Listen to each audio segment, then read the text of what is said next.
Wow. Hello folks, Midwest F-150 here. If you're new to the channel, the 2011 Nissan Sentra is a vehicle that we've been trying to fix an oil consumption issue on.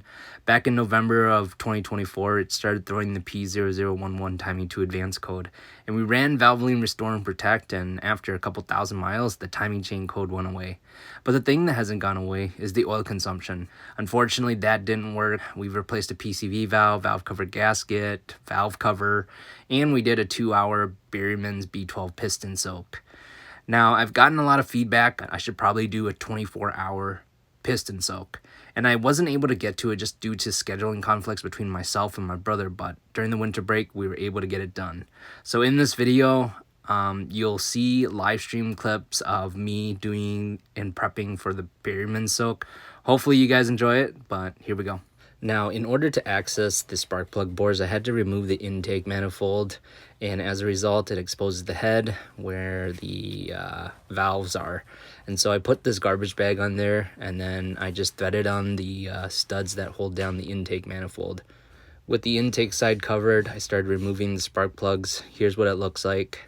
I don't know if you guys can see it in the video all that well, but there is a little bit of oily residue, but nothing too alarming. From there, I sent a borescope in there just so that I can see what it looks like. And as you can see, there's a lot of deposits on the top of the pistons. And then I used this bottle, truck and SUV. I used about 3 of these bigger bottles and then 2 small ones. And the reason why I bought so much is because after pouring it in, this stuff evaporates, especially if you're doing an extended soak like I did.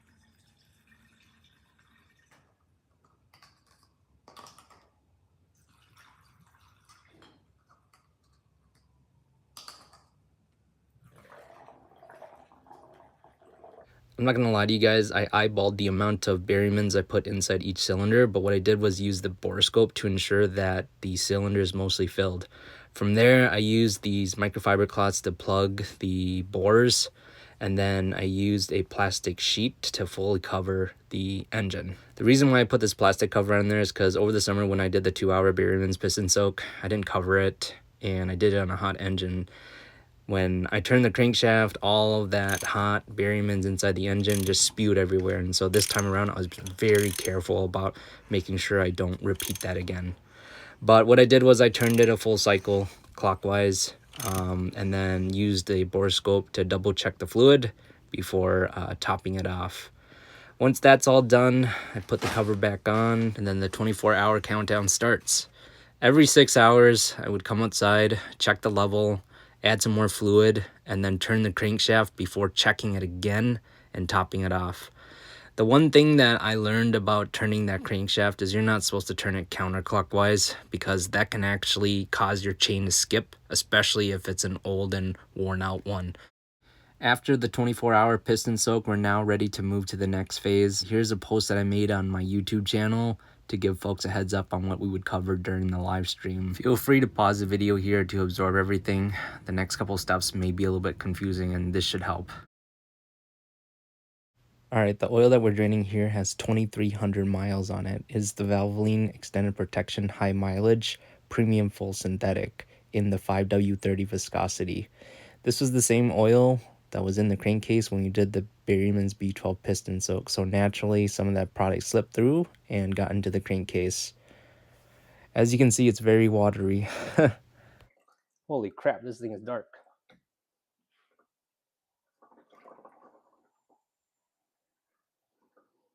Mind you, the pan was clean before I even drained the oil. Holy crap. We're gonna use this oil as our flusher, and then drive it around or whatever, and then we're gonna put this guy in there. That's the Valvoline 150,000 miles. I actually had to order that online, and it was expecting to arrive after Christmas, but sometimes Santa, he works in mysterious ways. Alright, before I did any of that, I needed to make sure that all the Berrymans are outside of the cylinders. For that, I used a pneumatic pump to pull out all of the fluid. Once I was done with that, I removed the bolts that was holding down the garbage bag just so that it's out of the way. With that all wrapped up, it's time to prepare for that conventional STP filter, and for that, I lubricated the gasket, of course, and then I installed it. What I did next was pour some oil down the spark plug bores and into the piston because we had the Berrymans in there, and that breaks down all the oil and lubrication that pistons are supposed to get.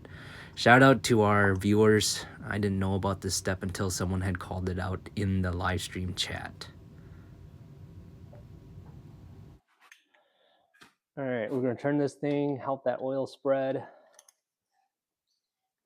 Alright, after I was done with this, I had to put the intake manifold and all the parts that connect to it back inside the Sentra.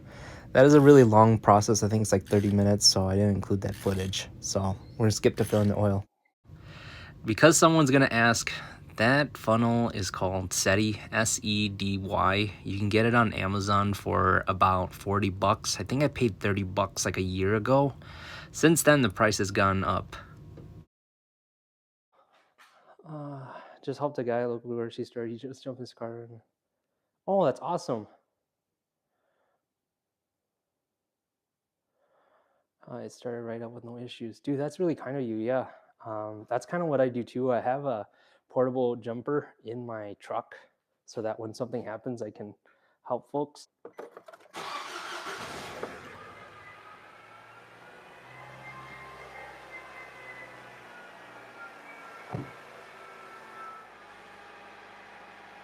Wow. Now, I don't know if you guys can hear it on your end, but that rattling noise is a loose heat shield. It's not coming from the engine.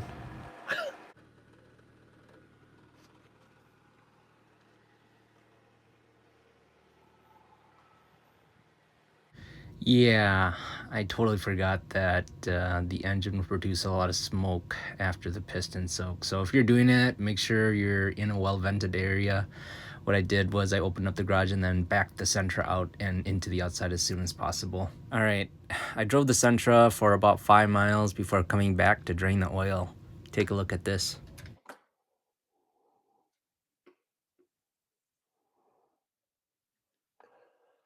All right.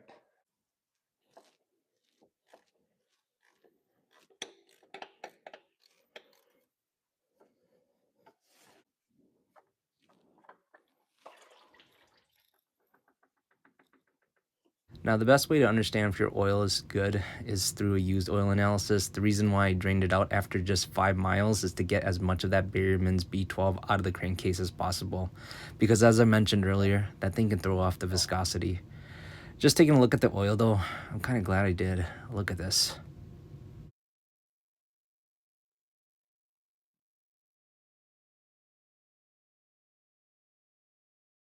All right, with that done, I prepped the brand new oil filter. It's a Parts Plus. It looks just like a premium guard, which is my favorite.